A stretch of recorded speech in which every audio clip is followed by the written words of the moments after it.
আসসালামু আলাইকুম ওয়া রাহমাতুল্লাহ। আজ আমরা জানব হযরত আদম আলাইহিস সালাতু ওয়াস সালামের সর্বপ্রথম খাদ্য ছিল কি।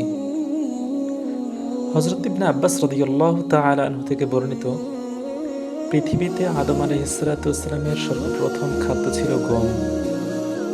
জিবরাইল আলাইহিস সালাতু ওয়াস সালাম তার কাছে 7টি গমের বীজ নিয়ে উপস্থিত হলেন। আদম আলাইহিস সালাতু ওয়াস সালাম তাকে জিজ্ঞেস করলেন, এগুলো কি?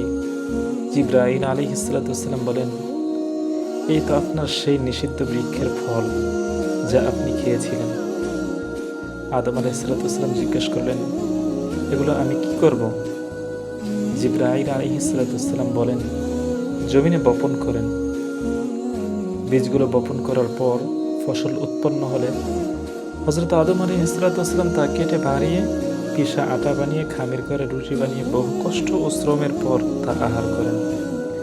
এ প্রসঙ্গে আল্লাহ তাআলা বলেন, ফালা ইউখরিজান্নাকুমা মিনাল জান্নাতি ফাতাশকা, অর্থাৎ সুতরাং সে যেন তোমাদেরকে কিছুতেই জান্নাত থেকে বের করে না দেয়, দিলে তোমরা কষ্ট পাবে।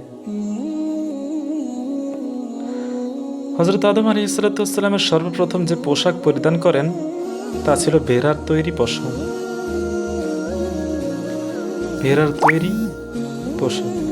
প্রথমে চামড়া থেকে পশমগুলো খসিয়ে তা দিয়ে সুতা তৈরি করেন।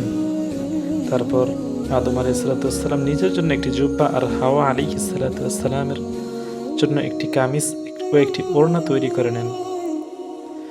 জান্নাতে থাকা অবস্থায় তাদের কোনো সন্তানাদি জন্ম